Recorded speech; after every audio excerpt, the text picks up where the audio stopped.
समोरच्या उमेदवाराला विचारा त्यांनी किती वेळा निष्ठा बदलल्या आणि गेल्या 5 वर्षात किती वेळा फेसबुक पोस्ट टाकल्या आणि किती वेळा ते कुठे कुठे जाणार होते आणि मग कसे कसे थांबले. आता याचं सत्य जर आम्ही सांगायला लागलो तर त्यांचा चेहरा आपल्यासमोर उघड होईल. पण एक गोष्ट आहे, आढळरावांपेक्षा एका गोष्टीत ते सरस आहे. आढळराव नाटककार नाही आहे. आढळराव तुम्हाला नाटक जमत नाही, ते एवढे नाटकी आहे.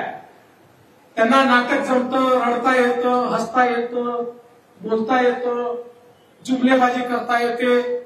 पण एक लक्षात ठेवा, मी त्यांना देखील सांगतो, लोक नाटकाचं तिकीट घेऊन एकदा नाटक पाहायला जातात, पण नाटक जर फ्लॉप निघालं तर परत कोणी नाटक पाहायला जात नाही.